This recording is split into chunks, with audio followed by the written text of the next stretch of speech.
Good morning. Welcome to Pod Up with Matthews in the Morning, coming to you live from Crime Prevention Security Systems Studios.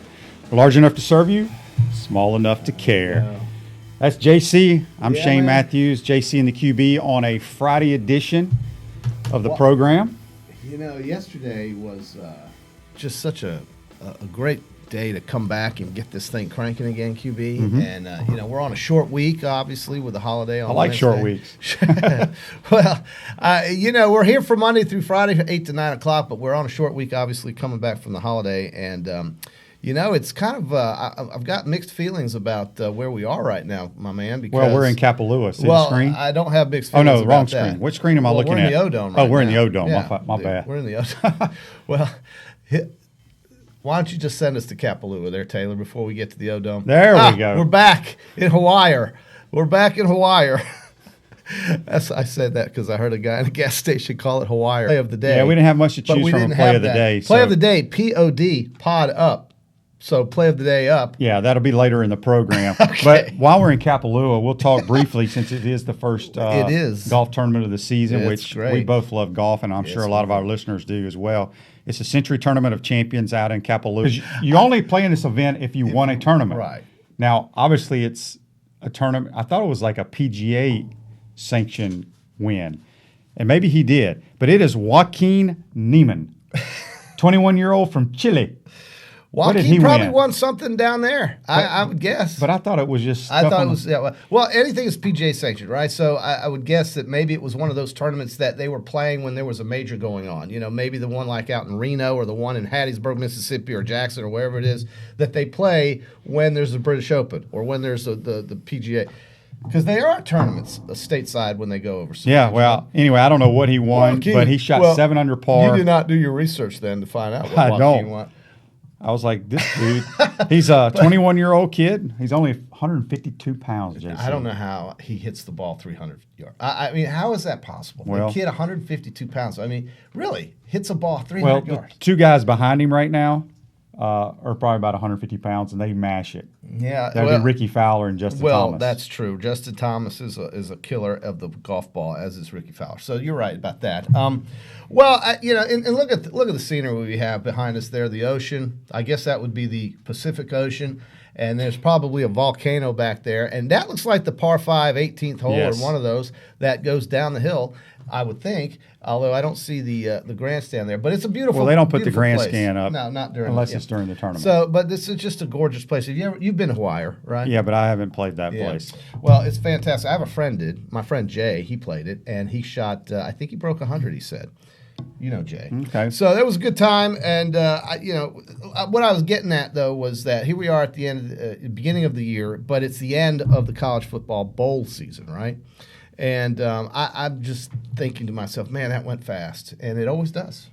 It really does. You know, basketball has started back in late November or late November. Mm-hmm. And now we're hoping to have Chris Harry from FloridaGators.com join the program and talk, because the Gators tomorrow night start conference play. Conference play is what you like basketball. And how about this, JC? Do you know who's rolling into the O'Connell Center? The Crimson Tide. With their new ball coach, Nate Oates. They run and gun. Yeah, I mean, he's trying to get it going over there. I think it's a couple-year project. And obviously, Anthony Grant didn't do them any favors. He's doing great at Dayton. He is doing great at Dayton. But the coach after him, that would be Avery Johnson. Johnson was okay, but he couldn't recruit for some reason. And he did get Colin Sexton, but that was a one and done. So I don't know what Nate Oates is going to be able to accomplish there. Hopefully a lot. He came from what, Buffalo? Mm-hmm. Yeah. So I don't know. Florida should win. I would guess Florida always wins when they play at home in the SEC for the most part. They seem to really be better at home in the conference. I think most teams are. And the conference season to me is where it's really interesting. There's no divisions. It's just 1 through 14. Mm-hmm. And I like that. And I think Florida is looking at, hopefully, coming off that big win they had the other night where they scored a lot of points, which was nice to see. Well, a top 5 or 6 finish in the conference, Well, they'll do that. they'll be a Is top the conference down this year? No, think? I just think there's so I much. saw where Tennessee is 2 in the country. No, they're not. They're not. Why did Are I? you see looking that? at last year? Oh, it might have been. Yeah, I thought you're I like saw a at 2 by the Tennessee. No, that's totally wrong. So we're gonna talk college basketball later in the program. We're also going to talk NFL playoffs today. We're also going to give you a little contest. Basically, with our contest, last night was pick the Tennessee-Indiana score, and you can either post your answers on the Facebook page, or you can go to potupwithshane.com. What we're going to do at the end of the month, the people that run the website and everything are going to pick a person, and they're going to have breakfast or lunch with us, JC. How about that? I think that'll be great. I can't wait to have lunch with one of our listeners. You're right. Tennessee, they lost by 20 to Wisconsin. What the hell did I see? I mean, I'm either losing it or I saw 2. I swear I saw 2. Well, they were very good last year. They lost by 20 to the Badgers. Yeah, well, they have their best player. So who's good in this league? Well, it's Kentucky. Kentucky's got They're okay. 4 losses. All right, they have a bunch of losses. Auburn is undefeated. Auburn, that's it. Arkansas is very good this year with their new coach. The Hogs. They're like 12-1. They destroyed Indiana. In Indiana now. Indiana's not what they used to be. So the Hogs are back. See, it's good to have Bud Walton Arena back in play. I like Arkansas. They have nothing else to cheer for over there except their baseball team, I guess. But that's good. So they're ranked 6th right now. What are you looking at? No, that's rankings. That's team rankings, basketball team rankings. That's what I'm saying. They're Arkansas Razorbacks. What is that? That's got to be recruiting or something. Recruiting, 24/7. So that's useless. Okay, well, I just looked at that for some reason. No problem. I mean, I'm just checking out what just shows up here on our board at Kapalua. Yeah. So, no, I really got to get my basketball crap together. You do. But you can tell us all about hockey because you have your Tampa Bay Lightning sweatshirt on. Yes, they are playing, baby. Which they obviously won last night. They did. And the Avalanche obviously won. 2-1. And this team here that I saw in Denver about a month ago beat the St. Louis Blues, who as I've told you multiple times, are the defending Stanley Cup champions, a great team. And they're really good. And the Avs put it on them. How many listeners do you think really care about hockey? Since we're global and since, they put 90,000 people in the Winter Classic in Dallas, you'd be shocked, I think, at how many people care about hockey. Because it's not just Gainesville here, my man. And by the way, how far is Tampa from Gainesville? How far? Go ahead. 2 hours. Right. And does the University of Florida, would you think, have anybody going to school there from Tampa? Yeah, but a lot. And how about Miami? On some skates. You should get it. I can get up and I can go around, but going backwards is a problem. So, what do you think about the bowl game last night between Tennessee and Indiana? I really enjoyed. I don't know if this is common or not, but I've enjoyed the bowl season because of the games being so interesting to me. I know they water them down with 40 games. Who cares? The more the merrier. No, I get it, but a lot of these games are friends, family, and degenerate gamblers. That's who watches these games, right? And, there's probably too many. And on New Year's Day, instead of having 8 games, we only had 4. And I know that's traditionally not how it's always gone. Most people have been used to watching 8 games maybe on New Year's.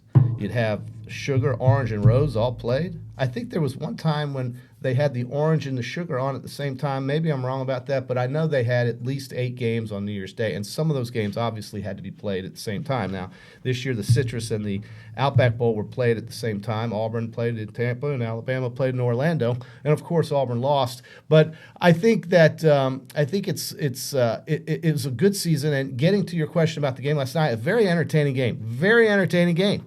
They had 61,000 fans at the TaxSlayer Gator Bowl. And I think it was great that both those fan bases had a chance to come to Florida and enjoy the bowl game after New Year's, which means they got to spend New Year's in Jacksonville. And I'm sure people in Jacksonville are very happy about that with all the money that was coming in. And it was a very competitive game. You had Tennessee getting out to a small lead. Then Indiana put it on them in midway through the game. They were leading Tennessee 22-9 or something to that effect. And it was kind of a back and forth type of game. But what was cool about it was that Tennessee, unlike in the past when we've watched Tennessee football, they didn't crash and burn and quit. And they came back and played. And to me, that's a sign that he's got the kids believing in the program. They are 8-5 to finish the season. One of the worst teams we ever saw come into Gainesville was Tennessee when they came. They've obviously gotten much better. They finished third in the SEC East. Did you know that? And 23-22 winners over Indiana last night, who finished fourth in the Big Ten East. They were down 19-9. They were then down 22-9 before scoring 14 points in the fourth quarter. Now, you didn't get to watch the game, did you? I watched it, and Tennessee was up 6-0, and then somehow I fell asleep. Yeah, the Sandman came and put you out. Well, I'm just filling you in. Indiana, Peyton Ramsey played a really good game. They had a guy named Jamar Johnson that picked off a pass for 63 yards and went to the house. And then they had a good kicker who was making field goals. And Tennessee was their backs were against the wall, so to speak.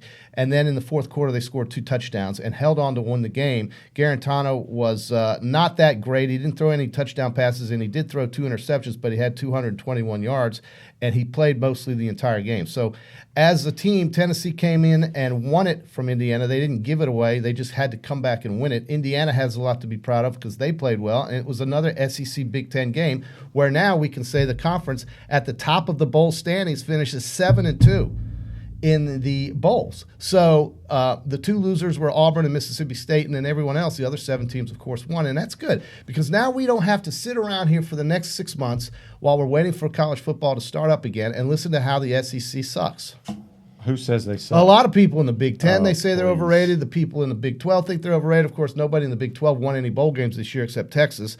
And then, of course, we have folks in the ACC just dying to try to win a game against the SEC in anything other than probably basketball. So I think it was a good win for Jeremy Pruitt and the Tennessee fan base. They were very excited. The stadium was alive.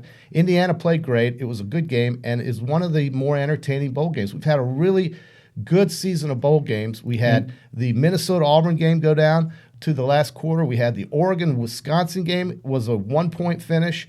You know, everybody was happy that Alabama blew out Michigan. So I think, and Florida blowing out Virginia, winning. Navy won by 3 on a trick play. Florida would have been in New York at the Heisman ceremony if he had played quarterback. Lynn Bowden Jr. is the best player in football. Yeah, well, I think Joe Burrow is. Here's my point. Athlete, yeah. But I'm saying quarterbacks are going to put up numbers, and Burrow was outstanding.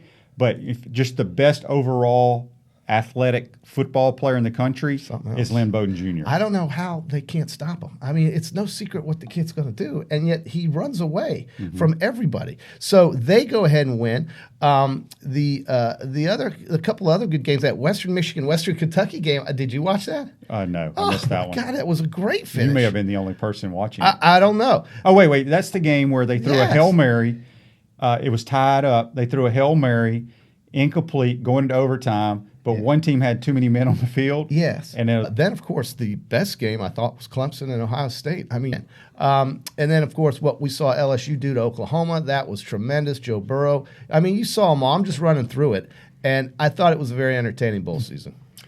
Well, A&M Oklahoma State was a good game at the beginning on the 27th of December, 24-20. Got outplayed. They did. Thoroughly and got outcoached. They did. Look, I don't know what Moorhead's going to be able to do at Mississippi State, but those kids don't see Minnesota and get run over. I mean, they got run over. Well, they had a kickoff return for a touchdown, and then offensively, where'd they go? They had 1 touchdown on 40 passer. So anyway, you're listening to Pod Up with Matthews in the Morning, coming to you from Crime Prevention Security Systems Studios. If you want to get involved, we'll take your phone calls or texts now, 352-353-7465. We're going to have Chris Harry. Have 10,000 people there? I think students are back, right? No. The students are not back? School starts Monday or Tuesday. So they're back. I mean, dude, it's Friday. I know, but would you come back because it's a 6 o'clock game? Yeah. If it was that 9 o'clock game, but it's on a weekend. But no, I think it'll be a good crowd. Florida sits at 8-4 right now, somewhat disappointing with their high ranking early in the year. But you can always still a lot of basketball to be played. You can always get that back. So we're going to take our first time out of the program. Time out. You're listening to Pod Up with Matthews in the Morning. It's JC and the QB. We'll be right back.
Welcome back. All right, we're back. We're back. It is Pod Up with Matthews in the morning. That's JC, John Cornell. I'm Shane Matthews. Monday through Friday from 8 to 9.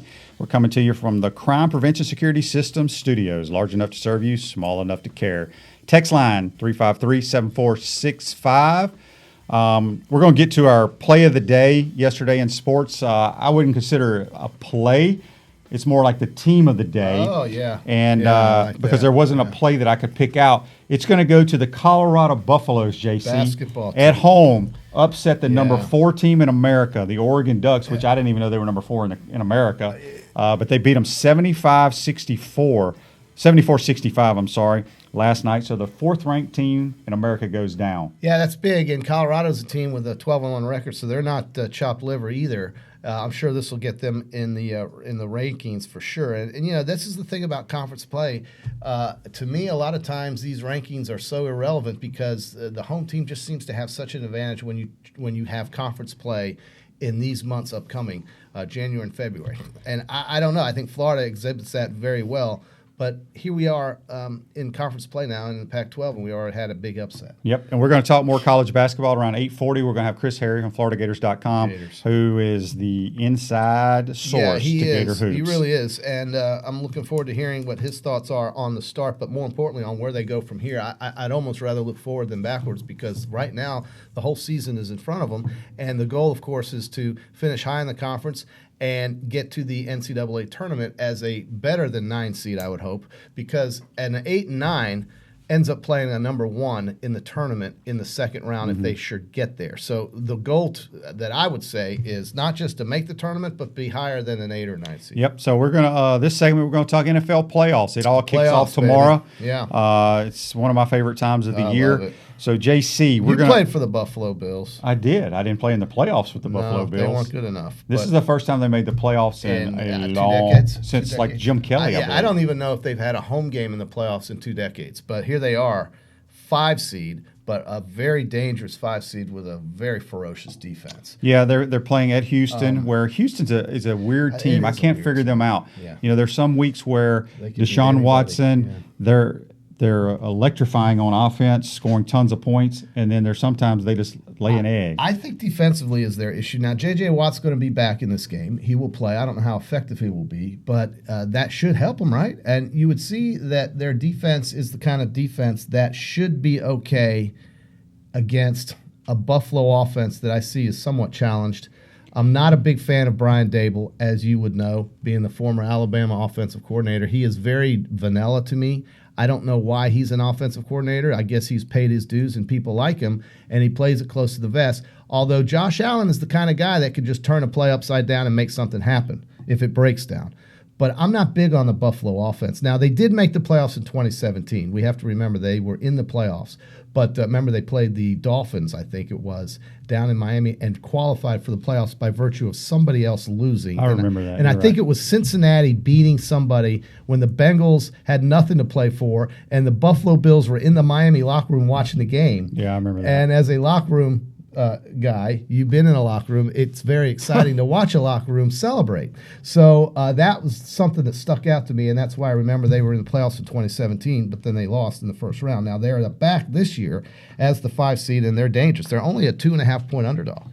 So, you've got a home team as a 4, a road team is a 5. I don't think the home field means really anything in this game, and I think because the weather will not be a factor in this game, Buffalo I think should have some offensive success against Houston. But it's going to be tough to say. It all depends on how Josh Allen plays. I think he's a guy that has a lot of skill, big guy, and as you mentioned, when things break down, he can use his legs. He's a big, strong runner. The key to this game is, to me, for Buffalo to win it, their defense has to play like they've played all year long. They're as good a defensive team as anybody in the league. Can they slow down Deshaun Watson and put pressure on him? Well, that's true, isn't it? I mean, and he's going to be the guy that makes it happen for Houston if they win or lose. And so, who do you like? You like Buffalo? Gosh, this game's hard to me. It's kind of a toss-up. Yeah, it's a 2.5 point. I like both. You like both? Well, unfortunately, my man, there's only one winner. Yeah, there is. And And, they can't speaking of tie. that, our contest for today. Oh, we have a contest. Yes, so people can go, they can send their stuff in on Facebook, or they can go to podupwithshane.com. It's going to just pick the winners in the 4 playoff games this weekend. You know, Okay. no point spreads, none of that, just the winners, and also the score of the Gator-Alabama basketball game. I So that's like the it. contest. So back to the Buffalo-Houston game. I guess you're asking me for who I think's going Well, to win. I mean, you don't have to tell me. I'll tell you who's going to win then if you don't want to. I'm going to go with the home team in this game. I'm going to go Houston? with the Houston Texans. Okay, well, that's really going out on a limb there, and that's a great pick. Okay. All right, following that game. So who are you picking? I'm picking Buffalo. Okay, you're taking the road team. Right. It would not surprise. I think this game is the one game, in my opinion, that is a toss-up out of the 4 games this weekend. Yeah, I agree. This could be the closest. The second game, now that game starts at 4:30, so it's on Saturday they play a little later in the day. On Sunday they start earlier. But I hate that. Yeah, I wish they'd play later. But on the second game, it's a team that is very confusing to me as well. Just like Houston, it's the Tennessee Titans. Tannehill has basically helped them make the playoffs. They are playing at New England. They're a 4.5-point underdog. The Patriots are literally limping into the playoffs, struggling with injuries and so forth, and not playing very good football. Brady, this is the last year that he is under contract at New England. They cannot franchise him anymore. So this could be, and I'm not thinking it will be, but it could be the last game that we see Tom Brady play at home in New England, because his contract is coming up, and they cannot franchise him. So there they are, a 4.5-point favorite against Tennessee. What's your thinking? Well, on this? I like the way the Titans play. I like Derrick Henry, rushing leader in the league. He won the rushing title. Tannehill's resurrected his career. He's very athletic, can make plays. Yeah. They got A.J. Brown on the outside, who may be the great best player. rookie receiver God, in the he's really league. good. The Titans, to me, are the better football team. Yeah. And I think the Titans are going to win the game. I've been saying all year long, the Patriots have not beaten. I don't think they've beaten one team with a winning record. Yeah. I could maybe one team, but I'm not sure. You'd be they're challenged they're to not find very out. good. I mean, I can look it up. It's not important. They are 12-4. Right. But they played in the worst division in football. Perennially the worst division in football. It's probably not this year, because you have 2 playoff teams, obviously, out of that division. But my God, that is that has always been an easy division for New England. And I'm looking at their schedule. They lost to the Chiefs. They lost to the Texans. They did beat Dallas, and they did beat Philadelphia in Philadelphia. Well, Dallas is not a playoff team. No, but Philadelphia is. They lost to the Ravens big. They, I don't know. I don't really know why. The Patriots are not very good. Well, yeah, I'm just trying to see if they did beat anybody No. that has the only team they beat that's in the playoffs right now is they won at Philadelphia Right, by and 7. Philly is playing with pretty much a preseason football team. No, they beat Buffalo at home 24-17. So they've beaten 2 teams in the playoffs out of 16 games. But I wouldn't even count Philadelphia, because Philadelphia is playing with guys from practice squad. Yeah, it's amazing what they've been able to So accomplish. my answer agree to with your that. question is the Tennessee Titans will end the Patriots season. Yeah. You agree? Yeah, I'm rooting like hell for Tennessee for sure. I'm so wore out of New England. I have New England Patriots fatigue. That's how people feel about Alabama. Well, they shouldn't anymore. But so what I have here is New England laying 4.5. I'm going to say the play is definitely Tennessee catching 4.5 on the road in the playoffs with a running back who is, I guess he's 100%, the hamstring. And then you have a quarterback who's been hot all season since they gave him the job. And he basically just took the job from Marcus Mariota. He took the job. So Vrabel is a former New England linebacker. He's won Super Bowls there, and he knows that culture. And he's taken his team into Foxborough. And if the weather, I think, which should be pretty decent, doesn't hamper Tennessee's ability to score, I can't imagine them not getting close. This is a field goal game either way, and I would be inclined to take Tennessee. If it is a field goal game and you take Tennessee, you win. I think Tennessee wins the game. Well, they outright. could. I mean, you could just say, I'll just take Tennessee without the points. So that's a good deal. for the the playoffs in my mind if Tennessee were to win. Although I think the NFL is rooting for New England because that's Tom Brady. So you have those two games on Saturday, and then on Sunday we have the New Orleans Saints playing the Minnesota Vikings in the Dome at 1:00. It's a 12:00 local time start. That kind of, I know these people in Louisiana are crazy, and I know everybody in New Orleans loves their Saints and they go nuts. But man, they're not going to get liquored up the way they typically do. Well, they might. They may the night before just go straight to the game. They may just start at 6 a.m. You're right. They may start the night before. It's a 12:00 kickoff though, and it's a team, the Saints, who won 13 games and still was not able to qualify for a bye week because of Seattle's loss to San Francisco and Green Bay's win over Detroit in the final weekend of the season. So you've got the Saints who really could have used a week off. I mean, this is a team whose defense has been really hurt with injuries, especially in the backfield. And they could have used that week off. But if they win, QB, this is your team, the Saints. Yep. They would have to beat Minnesota at home. Then they would have to win at Green Bay and conceivably win at San Francisco. That is a very tough road to take for a seed in the NFC, which I think is better than the AFC. And I'm pulling for the Saints, but that is a hard as hell road to go. No, it is. But if any team can do it, I think they can with Sean Payton and Drew Brees at the helm. Well, I'm worried about their defense is what I'm Yeah, but they can outscore people as well. So I think the Saints, regardless of what time they play the Vikings. I was just talking about the fans. Yeah, Dalvin Cook, he's not healthy. He's not healthy, but he'll play. And they're banged up too. I mean, Minnesota had literally put their starters to rest in that last weekend. So they've basically almost had 2 weeks to get ready for this game. So I like the Saints to roll in this game. Would you lay the 8? Yeah. You would? Yeah. Oh. I think the Saints win double digits. Really? I do. Damn. All right, Seattle plays Philadelphia in the night or in the second game at 4:40. That'll be a dark, dingy conditions with clouds, low ceiling, little fog sleet, coming snow. in. Angry Philadelphia fans all over the place because that's how they are and that's how they live. But they are passionate about their Eagles, catching 2 points to the Seahawks, who have, I think, really been exposed in this last couple of weeks, losing a couple of games at home. So to go to the 5 seed in the NFC from the 1 or 2 position, they drop to 5. So they travel literally 3 time zones and across the country on a 5-hour and 14-minute plane flight. So, but they're not flying commercial, JC. You mean they don't have to go? They don't have to go through security checks or anything. They don't have to do any of that. What are you talking about? So they're going across the country to play the Eagles, and the Eagles are just a magic team. I mean, they've played with Band-Aids and crutches and bandages, and somehow this great coach they have, and Doug Peterson is a great coach in my opinion, because you can say that because he's won a Super Bowl, but he is a great coach, and what he did to out-prepare his team to beat Dallas with a skeleton crew shows me what kind of team they have and the guts that they have and the spirit that they have, and I think catching 2 points at home is a gift. You take the Philadelphia Eagles to win by at least 6 points over Seattle.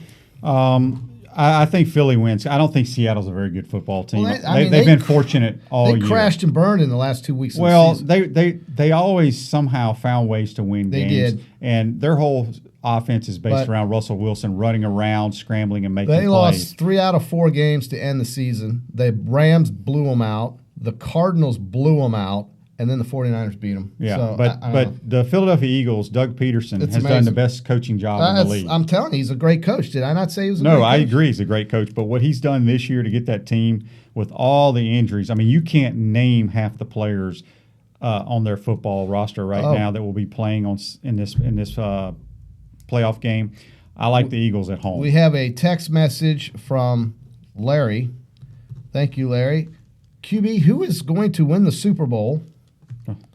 And I mean, we're breaking down the wild card weekend for you, Larry. Basically, so Larry, got a couple games. It's hard here, Larry. I got 4 teams. I got 2 from the AFC and 2 from the NFC that I think they're going to play. So I'm not answering this question. I got to wait and see. You're not answering. Well, I got to wait and see. He wants to know who's going to win the Super Bowl. Well, it's either going to be the Saints. How do you know he's not trying to place a futures bet? Okay, well, I'm telling you, it's either going to be the Saints or the 49ers from the NFC. And like you said, if the Saints get to have to play that gauntlet and play in San Fran, I'd probably lean 49ers. Right. But it's going to be those two in the championship game. The AFC championship game is going to be the Chiefs and the Ravens. Yeah. And that's a toss-up to me because the Chiefs' defense is playing so much better than they have in the past. Steve Spagnuolo. We'll have to see if the Ravens can outscore the Chiefs. So, but those are the four teams that are going to make it. That's the Final Four. Yes. No Cinderella stories here. I don't think Saints, so. 49ers. So the Saints go up and beat Green Bay, huh? I do. What if it's 6 degrees below zero? I don't care. Oh, you don't care because you don't have to play in it. I've played in it. What people don't understand is nobody you were worries. 20 some odd years younger than you are now. Right, but we're not sitting in the stand. The players are not in the stands for 3.5 hours freezing their tails off. The players have plenty of stuff to wear. They have heaters on the sidelines. Once you get your body temperature going, it doesn't matter. Is 6 below zero. It doesn't matter. Doesn't matter? Doesn't matter. So the cold weather never matters in these games? It doesn't. I mean, okay, Aaron Rodgers is going to be playing in the same cold weather as Drew Brees. Yes or no? But he's in Green Bay. Drew Brees plays They don't in the practice Superdome. outside, JC. But they play in colder games, don't they? Well, yeah, but Drew Brees doesn't is help him at all? he's played. No, it's just my analogy of that is it's just like when people say, well, so and so they should have played him more in this last bowl game so he can have some experience. Okay, bowl game is in December or early January. The next season is not till when? September? Right. Okay, so in that however many months that is, it's what, about 8 months? Do you think that playing experience about 15 plays is going to make him a better player here? No. I think experience does matter. It does, but now you're talking about. I mean, I'm not making the argument here. I don't know. If you play an entire game, I think, yes, but playing bits and pieces here and there, 5 or 6 plays is not going to make you a better player 8 months later. No, I think that's common sense. We recognize that. So our winners on Wild Card Weekend, everybody, lock it in. Okay, lock it in. I have the Texans. He likes the Texans. I like the Bills. He likes the Titans. I agree with that, and I say take them to win. The Saints, we both agree on, should cover and beat Minnesota. That's an 8-point spread. That's a lot. But we also uniformly agree that the Philadelphia Eagles, in their amazing quest to get into the playoffs, and now that they are here, playing at home against a struggling team that has to fly 5 hours and 16 minutes across the country, which, you know, I don't know if you think that matters, but Seattle has been struggling, losing 3 of their last 4 games just to limp into the playoffs as the 5 seed. Then that will set up the Saints to play at Green Bay. That will have the Philadelphia Eagles traveling to San Francisco next year in the divisional playoffs, next week in the divisional playoffs. And that will also set up the AFC to have Baltimore host the the Tennessee Titans, and the Kansas City Chiefs will play the Houston Texans at home next week in the AFC, right? Yeah, so we'll see who's right and who's wrong. So our number is 353-7465. I tried to get the area code out for all of our out-of-town listeners, 352-353-7465. We've got Chris Harry of the Florida Gators to give us a basketball discussion. Yes, indeed. To talk basketball. We've got to get ready for the conference season in college basketball, and here it is as the Gators at 8-4 try to get off to a fast start in the SEC. Yep, talking with Chris Harry when we come back. We'll see you. This Pot Up with Matthews in the Morning.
Welcome back. It's Pod Up with Matthews in the morning. That's JC. JC in the QB, Monday through Friday, 8 a.m. to 9 a.m. We're coming to you from Crime Prevention Security Systems Studios, large enough to serve you, small enough to care.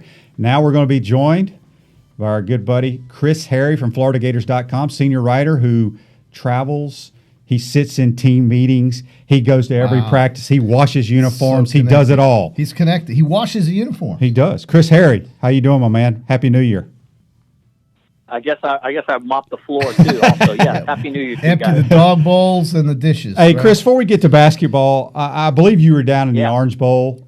Just talk quickly, kind of sum up the entire season, what Dan Mullen has done in year two. And I was impressed at how the team played, how all the seniors played, how they involved. Felipe Franks was still part of the team. It just seems like the entire culture is headed in the right direction. Yeah, and I made this point in some other venues where I talked about. Let's just go back to the last major bowl game that this program had. Would have been I'd say it's the Sugar Bowl. I'm talking like a destination bowl game or a marquee bowl game. The Sugar Bowl 2012, when Florida went 11-1, went to there to play Louisville, had a chance to be the first 12-win team, I guess, since the national championship team, and I think only the fifth in school history. And the distractions. You had you had 5 or 6 guys talking about whether or not they were going to go to the NFL. I went to the walkthrough in the Superdome the night before the game. Emmitt Smith was speaking to the team at midfield, and a fight broke out in the middle of his speech. I mean, it was a disaster, and what happened the next night in the game reflected that. Okay, a lot of when you're not playing for a championship, it's hard for a coach the good coaches are going to keep your focus on the bowl game, okay, and what you can achieve and exiting the season with momentum and stuff. And no, you don't, and you can do all that stuff and still not win. The other team may play better than you. But I think what Mullen did early on, I think he told his team, look, if any of you guys are thinking about not playing this game, thinking about leaving, get it out right now. C.J. Henderson did that. Okay, that's out of the way.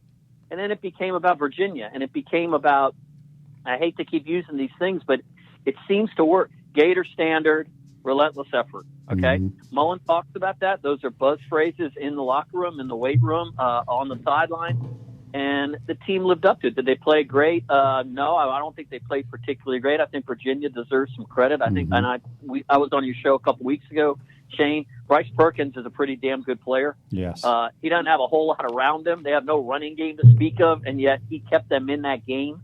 And yet Florida wins a bowl game. They exit. They're 11-2, first 11-win season since 2012, only the 8th in school history. You played college football. You played on some great teams. It just feels better when you exit the season after a bowl victory, and I think they have a lot to be proud of. 21-5, the only 2 losses. 21-5 the last 2 years. The only 2 losses this year are to 2 teams that are probably going to finish in the top 5 in the country. So. Tremendous year, no doubt. Off to the guy. Absolutely. Yeah. All right, switching gears, Gator basketball, which you're very close to, sit at 8-4 right now. Some people a little disappointing, what have you. They open up conference play tomorrow night, 6 o'clock in the O'Connell Center against Alabama. They bring in their new coach, Nate Oates. They have Kyra Lewis Jr., who may be the best point guard in the league. Petty Jr. still there. Talk about Bama a little bit. They sit at 7-5. How you see this game playing out? Okay, well, you're going to have 2 different teams here. All right, so Alabama, Nate Oates came from Buffalo. Run and gun. Buffalo, I think, was 30. Right, they were 32-3. I think. I think he was the head coach at Buffalo 3 years. They went to the NCAA tournament all 3 years. They are going to get a shot off. They get shots off faster than all but 2 other teams in the country. Okay, so that's going to be a pretty diametric opposite of what Florida does. Considering Florida, I think if Alabama is number 3 in tempo and pace, Florida, I believe, is right around 310, 313, depending on what the advanced metrics are today. They're an okay 3-point shooting team, not a great 3-point shooting team. They just take a bunch of them, and if you take a bunch of them, you're going to make a bunch of them, and that's going to add up. Now, Florida is very good at defending the 3.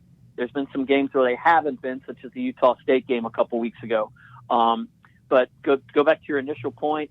They're kind of disappointed, 8-4. Florida doesn't have any terrible losses yet, but they have some games that I think they needed to win. So, like everybody, it's a clean start going into SEC play. You're opening up at home. You need to win that first SEC game when you're playing at home. The next two games are on the road, at South Carolina Tuesday, at Missouri the following week.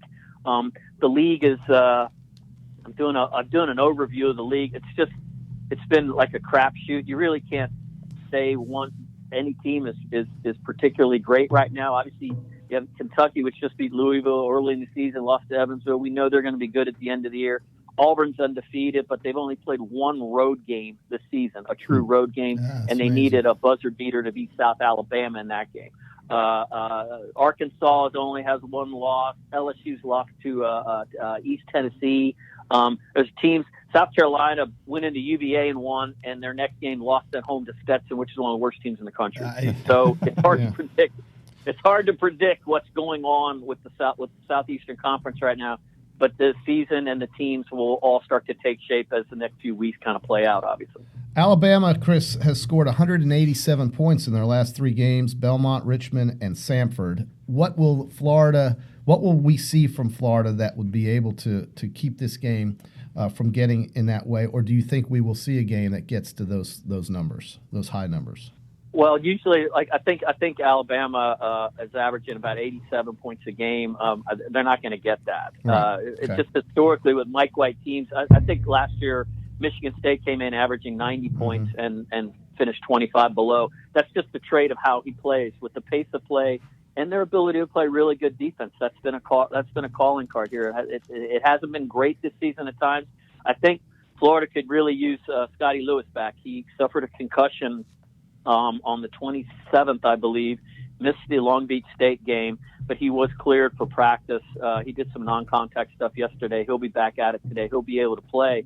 I think Florida needs to decide, what lineup they want to roll out there. They've started 4 different starting lineups. The last one had Omar Payne and Kerry Blackshear and Keontae Johnson moving from the 4 to the 3.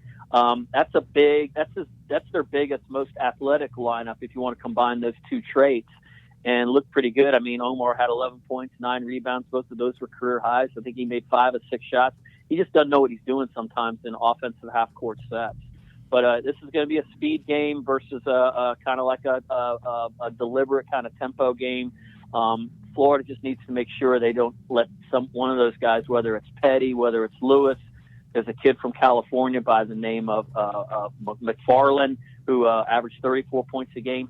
He's a freshman, but he's taken more 3-pointers than all but 2 guys in the country, in the conference so far.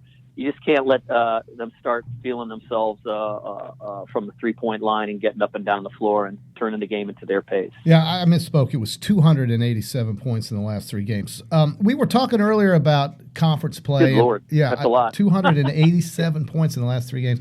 We were talking earlier, Shane and I, about when you travel in conference play, it just is such a different animal than probably any other sport because it's in the middle of the week. There's so many variables that go into traveling in college basketball. Last night we saw Oregon, the 4th-ranked team, travel to Colorado and lose by double digits or 9 points. So wow. It's tough when you travel. Will this league be that way, the SEC as it is, because it's 1 through 14 now, there's no divisions, and you want to finish in the top quartile of this conference, I would guess, to seed yourself for the postseason. Do you see the conference being that balanced to the extent that when a team is playing at home, it is a true advantage, or will we see more teams winning on the road as a visiting team in this conference this year? What do you think will happen?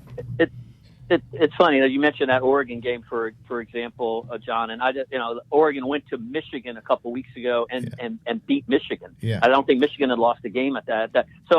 Yeah. I don't think it has so much to do with the home court or what have you. I just think it has to do with the day-to-day mentality of the basketball team. And these guys are hard to keep focused. And I know, they've been playing college basketball for 150 years. Yeah, I just think so much of it is different now with social media and with things going on and guys thinking, does your coach have the focus of his players? Because a lot of what these guys are dealing with these days is not just do you have the focus of your players, but are your players focusing on what they're supposed to do day to day in practice, or are they worried about what their people, their circle, are telling them? Okay, and Mike White's dealing with some stuff like that right now because he hasn't had to deal with expectations before and 5-star players before. Mm-hmm. He's got a couple freshmen like that right now.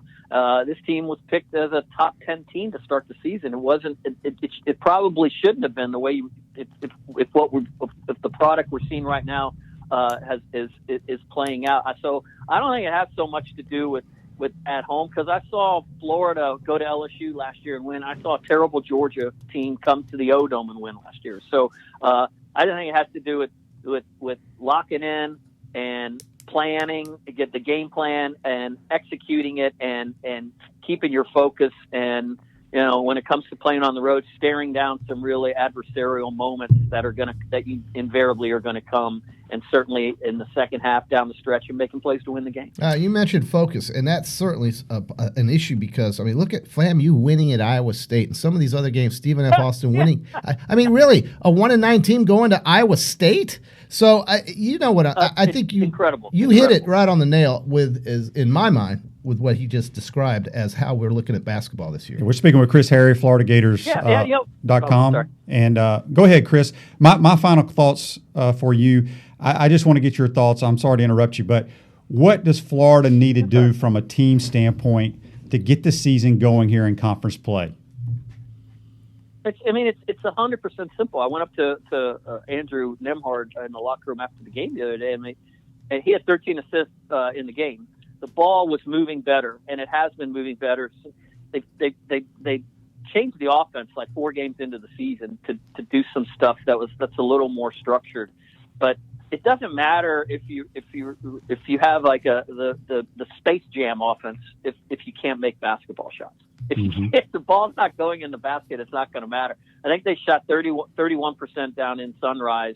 And I thought the ball was moving. They took some bad shots down there, but the ball moved better. Yeah. You play at Long Beach State, the ball was really moving better, and they end up shooting 54%. So Noah Locke made 4 threes. Guys, they made 12 threes as a team versus 4 in the Long Beach State game. So they need to make more. They need it, not to state the obvious, guys, but the ball needs to go in the basket more often for this team to be the best team it can be. And start doing it against Alabama and have that kind of a fresh look, clean state kind of look going into the season, and hopefully that's the way it works out. I agree. Last question for you.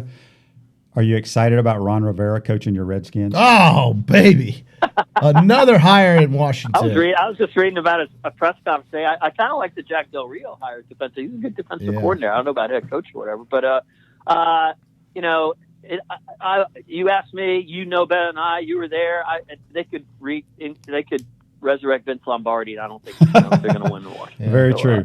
As long as the ownership standard is what it is, but he's as good as the next guy they're going to pull, as long as it's not like freaking Jason Garrett or something like that. Chris, appreciate it. Real quick, let everybody know where they can see all your good work. Go to FloridaGators.com, the University of Florida's athletic website, or at GatorsChris on Twitter. We'll engage. Happy New Year, everybody. Happy New Year. Thanks for joining us, Chris. See you, gentlemen. All right, that's Chris Harry. Man, this guy he really has his beat down. He's always been good. I've known him since the early 90s, and he has always been very thorough with his descriptions and, of course, his stories. And he's written some really good features, too, in his newspaper days. But I think he really loves being the beat guy for the University. Yeah, he loves basketball, and he's with this basketball team 24/7. Yes. He is their guy, and we get great information, and we certainly want to thank him for joining us here on Pod Up with Matthews in the Morning. Yep, we only got a few more minutes in this program, right, and don't forget the contest today is go to podupwithshane.com or on Facebook. Put in your winners for the NFL playoffs. Just pick the winners and then pick the score of the Alabama-Florida basketball game tomorrow night in the O'Connell Center. And the contest folks will figure out a winner at the end of the month who's participated the most, had the most wins, blah, blah, blah. And they'll get to eat with JC and myself. Oh, baby. And, we have a lot to look forward to. It's a Monday through Friday deal. We've got the football season the basketball season coming up, coming off of a really successful football season for Florida. Baseball will crank up here in February. That's always exciting at the University of Florida. 1 year away now from getting into that new ballpark. on the southwest side of campus. So I am excited. Here, Florida has a lot to look forward to, and we're going to have it for you here on Pot Up with Matthews in the morning from 8 to 9 o'clock every morning, Monday through Friday. And you are able to contribute and participate by simply texting or calling us into the show at 352-353-7465. Got a final minute. QB, final thoughts as we head into another big weekend, the wild card weekend in the NFL, basketball with Alabama opening the conference, and golf. Yeah, I'm anxious to watch the rest of the golf tournament this weekend, but I'm really excited to watch the basketball game Saturday night. You know, well, so you're going to have to deal with two things. I can multitask. Yeah. Do you have two TVs at home? I have multiple TVs and just remote controls. Oh. No, the biggest thing is Florida needs to get going, and now that it being conference play, I think they'll be one of the top 3 or 4 teams in the league. But you got to win at home. You got to make baskets. You're going to like. I know you haven't watched your Alabama team. I watched them, but the way they get up and down the floor, you're going to like. Should be exciting, and we're looking forward to it. We will talk about everything that happened this weekend on Monday, right here in the Crime Prevention Security System Studios, 8 a.m. Join us on Facebook Live and on YouTube. It's Matthews with the Morning. I'm John Cornell. Monday through Friday, 8 o'clock. We'll see you next week. Have a great weekend.